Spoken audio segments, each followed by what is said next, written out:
Hello everyone, welcome back to the channel, and today I'm gonna be going over the entirety of my diecast Thomas collection. And I will start. I will get, you guys see everything I got, at least right now. Now I want to know, do you want to see more videos like this? Because I'd be happy to collect more stuff like this. Anyways, enough talking. Let's get straight into the review, into the pictures, or into this whole thing. And let's start everything for the diecast line. The Auto Thomas. Yes, this one is the variant with the paper face. Now, a lot of people love this line, and I can understand why. This is literally the only Auto Thomas I have, and I'm not really kidding. As you can see, it's been heavily played with, and if you're wondering, I got this like a couple months ago, or maybe even a year ago. So, a lot of people have a special place in the heart for this toy. And I can't fully bash it because it's what started everything for the whole diecast line. But although definitely has its flaws, it's not the best. It's not perfect as for every line, but it definitely has its pros and its cons. Pros, it's what started literally the diecast Thomas line, along with being so recognizable that is one of the first things you think of when you hear diecast Thomas and Friends. Excuse me. For the other pros, this is just another nitpick that I have, but honestly the sidewalls do so much, along with the model actually having backlining. But yeah, pros, it has the shape of Thomas. That's definitely a pro. And now for the cons. And I'm not going to factor in the paint chipping because this is secondhand. I'm not going to factor that in. But I use stickers for this whole front bit. Not the best move. Surprisingly, the sticker face is a-okay. They also use this really bad coupling system, which I know a lot of people would take offense to that and say that this is the best great coupling system. It's really not. They break so easily, they warp so easily. They warp so easily, as you can see. And as you can see from the back, it breaks off so easy. Along with the buffers do not. But they stay on pretty well, but still. Another thing I don't like, the whiteboard. Sorry, the whiteboard is warping. I don't like that at all. This is supposed to be a toy that is heavily used, and if it warps this badly, then no. Also, it's just too light for me. But to be fair, it's just version, so it kind of gets a pass for me. But yeah, that's one reason why I don't think this is the best line. And that's one reason why I only have one of these guys. But can't disrespect a little too much. And if I were to, there will probably be multiple people out from my head. Now, let's move on, shall we? And trust me, I got a whole lot of stuff that I can go over. Might as well get these two out of the way. Take and play basic Thomas and Lights and Sound Thomas.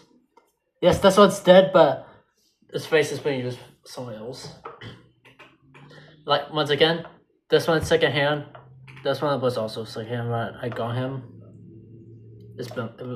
Well, it wasn't like this, but it works. It definitely works, so yeah. And now go over it. So for this is the second wave when Otto got kicked out. And honestly, you can tell this system is so much easier than Otto. It may have the face and the number one, but this one has the body of Thomas. Can I do a quick comparison real quick? Look at that size difference. Thomas is supposed to be a small tank engine. He is like a 2MT. I don't like that. But yeah, pros and cons. Pros, he looks so much more like Thomas like this. He also has he actually has a molded whistle too. Same could go for the Auto Thomas with having open cap windows, which is not granted enough love. Bodyboard is actually sturdy, chassis block is good, the wheel also at least better than these ones, at least in my opinion. It has basically everything you want for a Season 1 to 2 Thomas that you want. Cons. It does not have any cap windows at all. And for this, at least has cap windows even if they're printed on. Another con is that if these axles start rusting, they will split the wheels, and that's not a good thing. Also, another pro for me is literally just the magnet. That whole magnet is an upgrade by itself because these can break and warp too easily.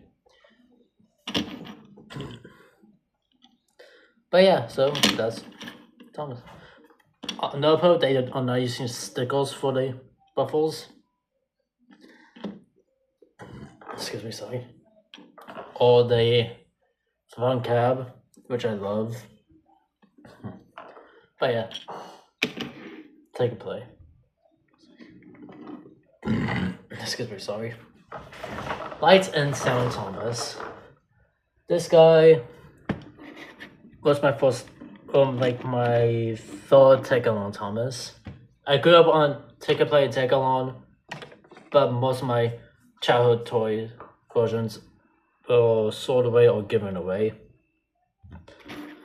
Now for this one, basically the same as this guy, but just able to do lights and sound. But I took out the batteries because they feel like it. But yeah.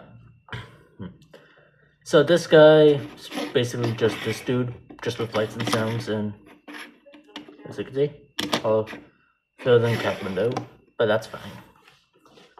That is for me. Next up, it would be Edward. Actually, no, this is I'm going double hole. Edward. This is the take and play Edward, and I could go and time. If I wanted to go in year order, I would go take along force all the way. Yeah, I'm actually gonna do that. Never mind. Okay, for year order, I believe that is the that was the. Okay, now we got taken on policy. One of my only policies in this whole collection, or diecast collection. Bows for this. It looks like policy. He also another thing I like is that he does have the circle boil, which I never really fully liked. So he has a good boil.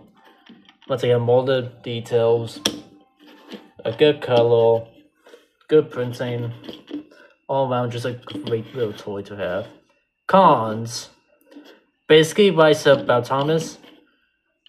A lot of open window. As you can see here, there's also paint right here. Just give me a second.